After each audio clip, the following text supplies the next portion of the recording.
Welcome to the Slop Farm. Enjoy the video. In this video, I will show you how to replace your Dodge Ram seat cushion. First, let's gather our tools. You will need a 13mm socket, a 15mm socket, a T45 Torx bit, and a Phillips head screwdriver.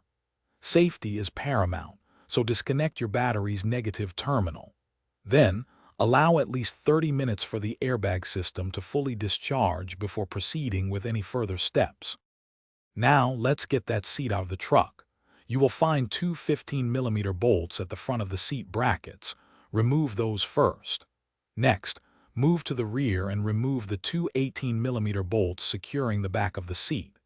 Once all four bolts are out, carefully tilt the entire seat backward. This allows you clear access to disconnect all the electrical connectors located underneath the seat.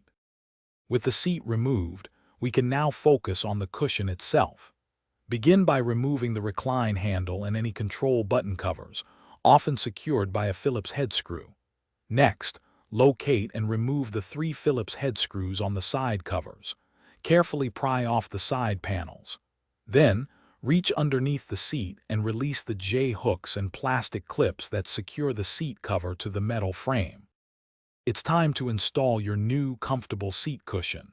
Carefully place the new foam cushion onto the seat frame, ensuring it aligns perfectly.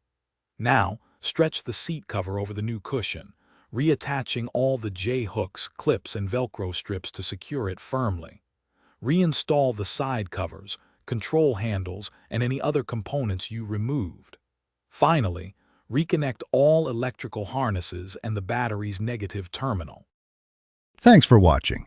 Consider subscribing if we helped you today.